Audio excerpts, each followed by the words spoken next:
All right, happy Sunday. Saturdays over Sundays. This is my quick take on the decisive, dominant win by the Indiana University Hoosiers over the University of Illini, Fighting Illini, 63 to 10. Big Ten matchup, one of the marquee games of week 4 of college football season 2025, and a showdown of merging powers of the Big Four, more or less, out of the Big Ten, top echelon of teams. And so Indiana um, came in, essentially, people still questioning Indiana in the way in which um, could they get a signature win, um, a big marquee win over a ranked team.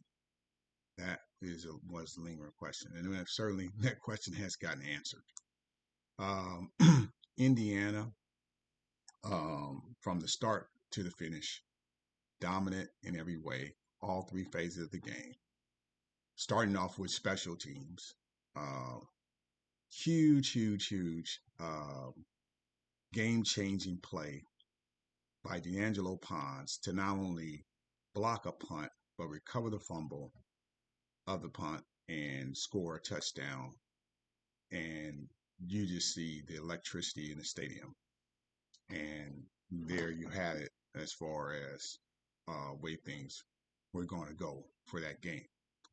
Now, mind you, Illini came back and tied the game up on a huge mistake from Indiana's defense in its coverage that allowed a wide open receiver to score on what was amounting to about a 60 yard plus touchdown.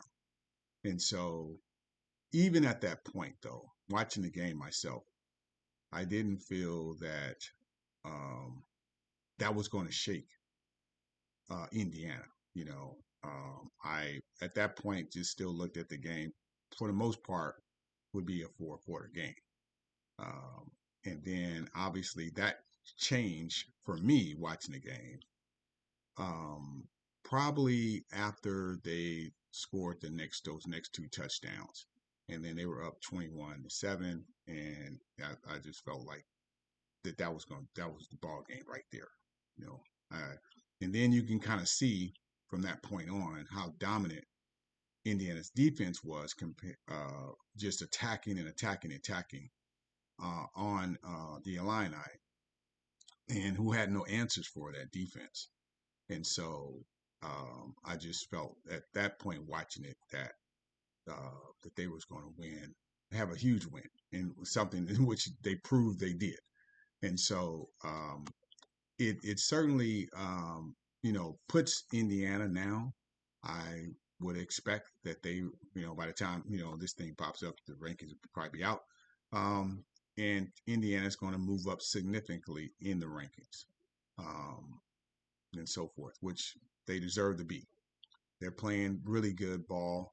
Um, I'm actually going to say, and I largely am a SEC homer, but I'm a college football homer before I'm an SEC homer. But I'm a college football homer. But it's been debated. It's been debated since the last couple of years about who's better, the Big Ten, SEC, and all this other stuff, because the SEC has been somewhat down in that they haven't had a national champion in a few years, and the Big Ten has won the last two national championships. Um, and I'm going to say, put it out there that the Big Ten is playing better. The top teams thereof I'm talking about are playing better than the top SEC teams right now. You take Ohio State, Oregon, Penn State, Indiana, and USC, which I hate to say because I team not too fond of, but I respect them. And so those five teams, and then you have Illinois. right up in there. And then it drops down with Nebraska at this point, played a hard fought game against Michigan, and you can't forget Michigan. And so when I look at the plethora of those teams, I look at those teams as playing better right now than the teams in the SEC, which are still a bit of a enigma. But I'll save another video for another time to talk about the Big Ten versus SEC. I want to keep my focus to Indiana. And Indiana, as impressive that win is, they still have much to do in the season, as they will tell you themselves, led by their own head coach, Kurt Sieg. They will tell you that they have still more to do. They have to go on the road, which is going to be another test for them. To go on the road now, to take that show on the road and do what they did in these 4 games to Iowa next weekend, which ironically is on the Peacock channel. And how many people are going to be watching that on the Peacock channel? You know, so Indiana branding wise, which is one I want to kind of transition to for a second here, is going to be like America's new team in a sense. They're in the Midwest. And they're certainly last year they captivated the nation, college football fans, as far as a story, a program that turned it around from zero to a hero. And so people question, as I mentioned, can they do it again? Well, it looks like they can do it again at this point. And as I said, they just still have some games to go. And those tests will show truly, are they doing it again? And which I believe confidently they will. They have a strong possibility of doing that. The key is going to be in these 2 games that everyone knows is on their schedule, at Oregon and at Penn State, and when the sites in that. Now, obviously, if you take those 2 games, if they split those games, then that's a huge win for Indiana any day of the year. That's a huge win. Certainly, if they win both of those games, that's massively huge. And that would put them certainly in the top 3. You have to think at that point, especially if you're talking about where they play Penn State later in the season, they would certainly be top 3 at that point. You're thinking they're going to be undefeated, and they would have beaten 2 highly ranked teams on the road. That would put them certainly in the top 3 at that point in the season. Depending on how everybody else is doing, with losses and so forth, if they're undefeated and the other teams have losses, then certainly you're talking about possibly being number 1 in the country at that point, if that were to happen. Now, if they were to lose those 2 games, still, and if those losses are close losses, that's another storyline to be said about Indiana in terms of their worthiness, in terms of what people expect, and their position point to making it to the college football playoff. Okay, because this is the key parts of this. If those losses are close, and if they take 2 losses, nothing, damaging, in the sense of that, because they could potentially be 10-2 in a regular season, still make the playoffs with 2 close losses to Penn State and Oregon on the road. Now, if they get blown out in both of those games, which I don't believe that would be the case, but if they were to get blown out in the losses, then that's going to have another narrative about Indiana and how they will be viewed in the rankings and their position point trying to make the college football playoff. So that could shake some things up as far as how that plays itself out. But again, I don't believe that they will get blown out in both games. There's a potential they can get blown out in 1 game, but not both games. I wouldn't expect that, and as I said, if they have respectable losses in those games, then they still would be in that top 10, top 15, well, not 10, top 15, top 20 um, at that point, and they're considering if they win all the rest of their games. Okay, which I believe they should be favored in every other game outside of Penn State and Oregon. Okay, so but depend on how those teams are doing at the time that they're playing them. Oregon probably could have one loss if they lose at Penn State next weekend. Uh, but if they're undefeated and haven't beaten Penn State, then that's going to be something else. And certainly they would move up. If they were to go on the road and beat Penn State, then they certainly probably jump to number 2, possibly even number 1. It's even that possibility. And then if in turn that Indiana goes to an at number 1 Oregon or at number 2 Oregon and beat them, certainly that's going to catapult Indiana into that top 3 just off that win alone. I mentioned about them sweeping Penn State and Oregon and what that could do, but let alone if Oregon were to join the road and beat Penn State, they therefore would move up at least to number 2, somewhere up in there, number 2, number 3, somewhere around there, because they're number 6 now, so they certainly would move up and swap out with Penn State, because that's a huge win. And then if Indiana would therefore go on the road to Oregon and beat a number 2, number 3 Oregon team on the road, that certainly would catapult Indiana in that top 3. Certainly, I mean, you couldn't imagine it not being in the top 3, 2, 3, 4 at worst.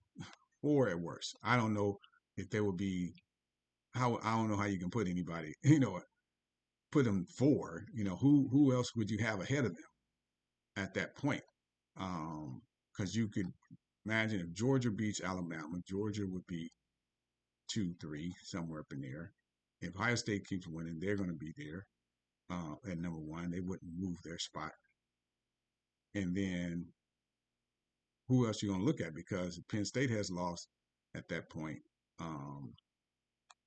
Who else you're gonna shuffle up in there ahead of that team? And again, you have to look at the win, the type of win that they would have had. That matters. Strength of schedule stuff. So it matters to go on the road and beat an Oregon team like that. So that now, but here is another part of this picture. Okay, getting to Oregon, getting to Penn State, and being able to beat those teams that caliber. And that is that while Indiana is showing a lot of grit, a lot of toughness, a lot of we can play with those teams, the sustainability of that is going to have to take it up a notch. And that starts with recruitment, okay? Because it's one thing that you can take some 3 stars and 2-star guys and that type of thing and coach them up, develop them, and but it's another thing as what we saw last season with Indiana's 2 losses, where there's that differential in talent, and that goes with talent and depth. And so this is where Indiana, and would not doubt that they already don't know that because of the pedigree of their coach, who's the son of a Hall of Fame coach, been in programs like Alabama and so forth, and knows knows what you need to know and understand that you're going to have to take talent. It's one thing, you can't just out athletic teams like that. You have to have that kind of talent. And so the point is that Indiana and their recruitment is starting to get better. I mean, it's getting better, and they will start attracting more, at least 4-star guys. Not necessarily they have to go for the 5-star guys, because with 5-star talent comes 5-star headaches too. So they some of these 5 stars, unless they're a special kind of kid, won't necessarily fit into the system of what Indiana's about in their culture and all that stuff like that, because it's sort of reminiscent of, because you're in Indiana, similarly to how I look at Iowa, and Nebraska and these places like that, where, they're college centric towns, and there's mid America and that type of thing in that culture. And so, you're getting 5 stars, with exactly 5 star, divas type attitudes and stuff. Is does that mix to the culture of what Indiana is? And so the model of to which Indiana is built upon is a sort of blue collar working class underdog model, and that's been mimicked before. This is nothing new. You had like the Boise States of the world, and programs like that, to where they have an established type culture. They look for certain type of players to fit to that system, and they excel and overachieve in some sense. Again, Boise States, the Utahs, the BYU's, programs such as that you've seen be able to find that fit. Missouri is a program such as that you see, and so there's many examples to that, and you work with what you do best and so forth. But will that be enough to take it up to the level of being a national championship type of team? That's the differential, and that comes with where the teams that have been winning these national championships have had teams that have had a plethora of certainly 5 star and 4 star talent abundant, and those are the big major blue bloods for by and large. Georgia's, Alabama's, Ohio State's of the world, Michigan's of the world, and so on. Look at the records of the national championships these last number of years. So that's the separation differential that has to be factored in for Indiana's national aspirational that they have for being a national champion at some point. And it's going to be good. They want to make the playoff. It's going to be good. They want to get a win in the playoff. So you achieve those types of milestones. And then, as you all know, with fan bases, they want more. They're never satisfied. We're in an instant gratification era.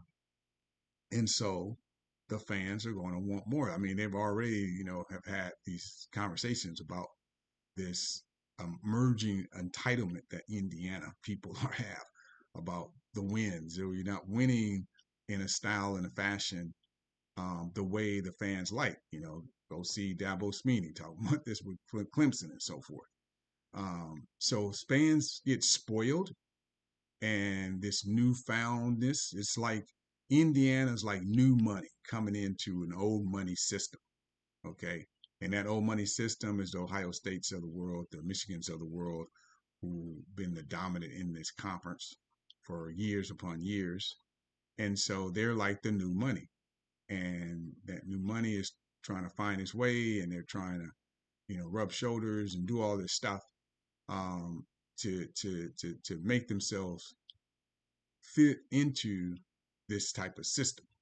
And so it's going to be interesting because I'm pulling for Indiana. I jumped on this Indiana bandwagon last year, watching them from afar and looking at them and seeing the things that they were doing, and I loved it when Coach Sid came out, and everybody know, Google me, comment, and we will beat in Purdue and Michigan and all those teams, they suck and all that stuff that's been viral for ages now. And so and they're a fascinating story. I like and they're a better version this year than what they were last year. Last year just set the foundation, but this year has really, stepped it up. They have built upon that. They look better. They look in the part of one of these blue bloods, and they look in the part of an elite program. And so again, but that sustainability is going to come in recruiting. And the point I'm trying to make is that with this expectation, much is going to be required, so forth. And that is where you're going to have to you're going to have to get those type of players, um, you know, in there, and now they're able to do like what is generally the blueprint: get high school recruits and then supplement with the portal. And with the new portal window changing and all that stuff, it's gonna revert things back to kind of like a status quo of how we've been used to recruiting to be, in that you recruit through the high school pipeline and then add transfer players for supplemental roles that you need for spots and stuff like that.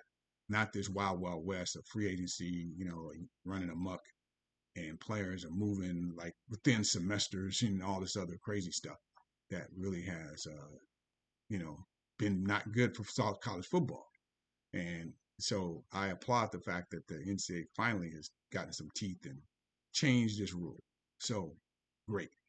Now, but Indiana, yes.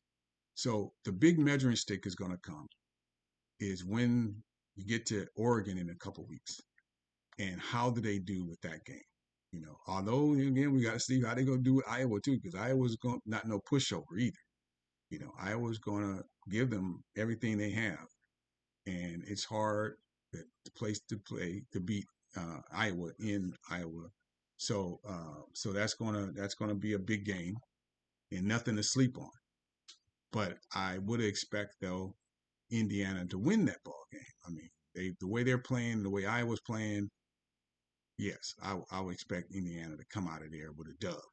Now, um, but just talking about this win uh, that Indiana had over Illinois was fabulous and great win.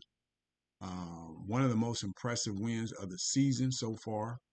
Um, Not just in the sense of okay, you had a top 10 matchup. I mean, a top 25 matchup, uh, and so forth. But the way they just dominated through and through in all phases of the game, they were just clicking on all cylinders.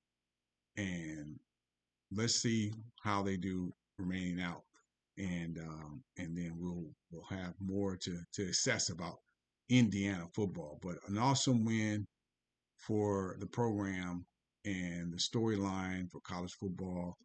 Um, and again, we're gonna see in a few weeks' time how they do. All right, that's all I wanted to say on that one, man.